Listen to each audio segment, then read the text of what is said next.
सरकार की आंखें खुले, उनकी नींद टूटे, ताकि इनके हक में बेहतर फैसला। किसी मजबूरी की वजह से कभी काम पर ना जा सका तो यहां तक कि उसकी नौकरी पर बनाती है, जो पुलिस महकमे में इस वक्त मौजूद है और कई जगह खतरों से लड़ता है, आतंकवादियों से लड़ता है, अपनी जान पे। डेली विजर्स के साथ होने वाली नाइंसाफियों को आज मैं आपके सामने पूरी तरह एक्सपोज करने जा रहा हूं। मुकम्मल तफसील के साथ आपको मैं आज बताऊंगा कि डेली विजर्स के साथ जम्मू कश्मीर में किस तरह नाइंसाफी हो रही है। इस एक शेर के साथ मैं आज इस वीडियो को शुरू कर रहा हूं। रोटियों के साथ खा सकते हैं पूरा मुल्क भी, हाजमा है इतना अच्छा कुछ सियासतदान का। चाहिए होता है पानी तक भी फिल्टर का इन्हें, चाहिए होता है पानी तक भी फिल्टर का इन्हें, पर लहू छाने बिना पी जाते हैं इंसान का, पर लहू छाने बिना पी जाते हैं इंसान का। डेली विजर मुलाजमीन जो हैं, पोस्ट रिटायरमेंट बेनिफिट इनको नहीं है। जब ये रिटायर हो जाते हैं और इन्हें चुपचाप कर भेज दिया जाता है, किसी किस्म की कोई पेंशन नहीं, कोई चीज नहीं। वहीं पे जब हम एक नुमाइंदे को चुनते हैं, आवाम चुनती है, अपना वोट देती है, अपना पावर देती है, 5 साल के लिए उसको अगर चुना गया, अगर वो एक ही बार बनता है, तो आप देखें कि उसकी तनख्वाह के साथ साथ उसकी पेंशन है। और जब मोअज़्ज़िज़ मेंबरान की वफात हो जाती है तो वो पेंशन उनकी अहलिया को या उनकी फैमिली को मिलती है। क्या ये इंसाफ है? जो आदमी पूरी जिंदगी 60 साल की उम्र तक किसी भी डिपार्टमेंट में अवाम के बेहतरी के लिए काम करता है, उसके लिए कोई बेनिफिट नहीं, कोई पेंशन नहीं, कुछ नहीं। बिना देर किए मैं आपको आज थोड़ी सी तफसील में लेके जाता हूं।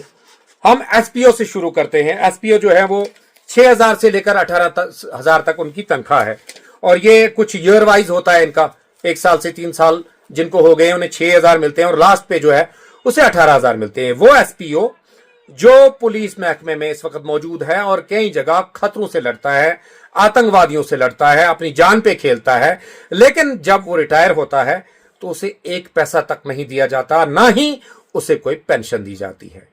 उसके बाद हम कुक की बात करेंगे। जो स्कूलों में कुक लगाए गए हैं, गालिबन 25 से 30 साल हो चुके हैं कि स्कूलों में जो है खाना पकाने के लिए कुक्स लगाए गए हैं। 500 से वो स्टार्ट हुए थे, आज 2025 में 1,000 रुपए मंथली उनको मिलता है। एक दिन का 33 रुपए। देखो कितना बड़ा मजाक है। 33 रुपए में वो स्कूल में बच्चों को खाना पका के खिलाती हैं, जूठे बर्तन धोते हैं। तो इससे बड़ा मजाक और सरकार हमारे साथ क्या कर सकती है। इसके बाद हम जाते हैं एजुकेशन डिपार्टमेंट में। जो डेली विजर्स हैं उन्हें जो है 7,500 रुपए मंथली मिलता है, यानी एक दिन का 250 रुपए पर डे, 250 रुपए उनको जो है दिया जाता है जो एजुकेशन में काम करते हैं।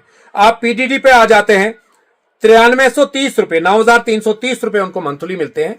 एक दिन का 311 रुपए उनको दिया जाता है। और अगर डेली विजर किसी मजबूरी की वजह से कभी काम पर ना जा सका तो यहां तक कि उसकी हालांकि डेली विजर है वो, लेकिन उसके बावजूद उसे निकाल दिया जाता है या उसकी तनख्वाह जो है वो काट ली जाती है। इन्हें अगर आप 2 दिन ना जा सके महीने में तो 2 दिन के आपके पैसे जो है वो काट लिए जाते हैं। वही है पीएचई का। पीएचई वालों को भी 9330 रुपए मिलते हैं। 311 रुपए जो है डेली विजर जो है उनको एक दिन का मिलता है। 311 रुपए दिन का उनको भी पड़ता है। इनमें एक और है जिसे सीपी वर्कर कहा जाता है, जो 6,500 यानी 6,500 रुपए पे काम करता है। एक दिन का 216 रुपए लेता है। 216 रुपए पर डे जो है सीपी वर्कर को दिया जाता है। अब आते हैं हम आंगनवाड़ी वर्कर पे। आंगनवाड़ी वर्कर जो है उसे 5,100 रुपए मिलता है महीने का, वो 170 रुपए दिन का पड़ता है। और उसके साथ जो हेल्पर होती है आंगनवाड़ी की हेल्पर, उसे 2,550 रुपए दिए जाते हैं।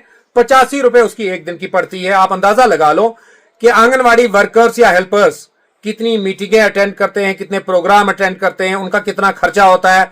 अक्सर उनसे बहुत सारे सर्वे करवाए जाते हैं, बहुत सारा काम उनसे जो है वो लिया जाता है। अब हम बात करेंगे आशा वर्कर्स की। आशा वर्कर जो हेल्थ डिपार्टमेंट में है, आधी रात को हम आशा वर्कर को नींद से उठाते हैं। वो उसे लेकर 50, 60, 70, 80 किलोमीटर जो है वो रात को सफर करती है, उसके साथ उसको हॉस्पिटल तक लेके जाती है। उसकी जिम्मेदारी होती है माँ और बच्चे का ख्याल रखना है। उसके अलावा उन्हें बहुत सारे सर्वे कराए जाते हैं और उन्हें जो है बहुत कम पैसे मिलते हैं। जहां तक मैंने जानकारी जो कलेक्ट की है, 2 से 3 हजार रुपए 1 महीने में वो कमा सकते हैं, लेकिन बहुत सारी मीटिंगें, बहुत सारे प्रोग्राम जब उन्हें अटेंड करने पड़ते हैं, वो सारे पैसे इन लोगों के जो है वो आने जाने में, गाड़ी किराए में लग जाते हैं और बचता उनको कुछ नहीं है।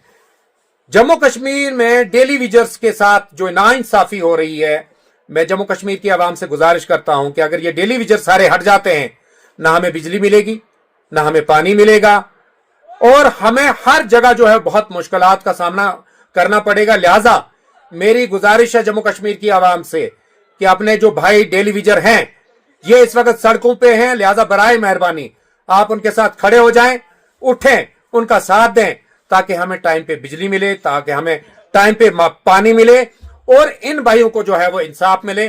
सरकार से मेरी गुजारिश, ये बड़ी जेन्युइन डिमांड है, बराए मेहरबानी ऑनरेबल एमएलए साहिबान की तनख्वाह की कमेटी थी, टाइम पर रिपोर्ट सबमिट की और ऑनरेबल एमएलए साहिबान की तनख्वाह, एचआरए, उनका जो भी टीए, डीए, मेडिकल अलाउंस जो भी कुछ था वो बढ़ गया।